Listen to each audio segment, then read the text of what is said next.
1411. Narrated Harita bin Wahab. I heard the Prophet saying, O people! Give in charity, as a time will come upon you when a person will wander about with his object of charity and will not find anybody to accept it, and one, who will be requested to take it, will say, if you had brought it yesterday, would have taken it, but today I am not in need of it. Sahih al-Bukhari 1412. Narrated Abu Huraira. The Prophet said, the hour, day of judgment, will not be established till your wealth increases so much so that one will be worried, for no one will accept his zakat, and the person to whom he will give it will reply, I am not in need of it. Sahih al-Bukhari 1413. Narrated Adi bin Hatim. While I was sitting with Allah's Messenger, P.B.U.H., two persons came to him, one of them complained about his poverty and the other complained about the prevalence of robberies. Allah's Messenger said, as regards stealing and robberies, there will shortly come a time when a caravan will go to Mecca, from Medina, without any guard. And regarding poverty, the hour, day of judgment, will not be established till one of you wanders about with his object of charity and will not find anybody to accept it, and, no doubt, each one of you will stand in front of Allah and there will be neither a curtain nor an interpreter between him and Allah, and Allah will ask him, did not I give you wealth? He will reply in the affirmative. Allah will further ask, didn't send a messenger to you? And again that person will reply in the affirmative. Then he will look to his right and he will see nothing but hellfire, and then he will look to his left and will see nothing but hellfire. And so, each one of you should save himself from the fire even by giving half of a date fruit, in charity. And if you do not find a whole date fruit, then you can do it through saying a good pleasant word to your brethren. See Hadith Number 793 Volume 4. Sahih al-Bukhari 1414. Narrated Abu Musa.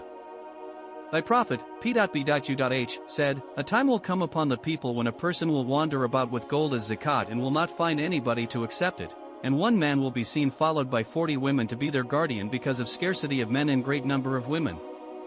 Sahih al-Bukhari 1415. Narrated Abu Mas'ud. When the verses of charity were revealed, we used to work as porters.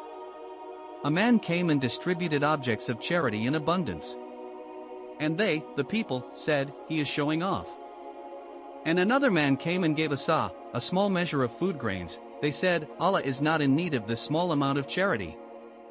And then the divine inspiration came, those who criticize such of the believers who give in charity voluntarily and those who could not find to give in charity except what is available to them. 9.79.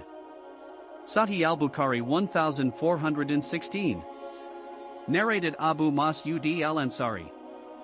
Whenever Allah's Messenger, P.B.U.H., ordered us to give in charity, we used to go to the market and work as porters and get a special measure of grain, and then give it in charity.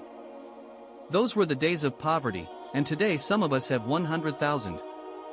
Sahih al-Bukhari 1417. Narrated Adi bin Hatim heard the Prophet saying, save yourself from hellfire even by giving half a date fruit in charity. Sahih al-Bukhari 1418. Narrated Aisha. A lady along with her two daughters came to me asking for some alms, but she found nothing with me except one date which I gave to her, and she divided it between her two daughters, and did not eat anything herself, and then she got up and went away. Then the Prophet came in and I informed him about this story. He said, whoever is put to trial by these daughters and he treats them generously, with benevolence, then these daughters will act as a shield for him from hellfire. See Hadith Number 24, Volume 8. Sahih al-Bukhari 1419. Narrated Abu Huraira. A man came to the Prophet and asked, O Allah's Messenger, which charity is the most superior in reward? He replied, the charity which you practice while you are healthy, niggardly, and afraid of poverty and wish to become wealthy. Do not delay it to the time of approaching death and then say, give so much to such, and so much to such and such. And it has already belonged to such and such, as it is too late. Sahih al-Bukhari 1420. Narrated Aisha. Some of the wives of the Prophet asked him, who amongst us will be the first to follow you, i.e. die after you? He said, whoever has the longest hand. So they started measuring their hands with a stick, and Sauda's hand turned out to be the longest. When Zainab bint Yash died first of all in the Caliphate of Umar, we came to know that the long hand was a symbol of practicing charity, so she was the first to follow the Prophet, and she used to love to practice charity. Sauda died later in the Caliphate of Muawiyah.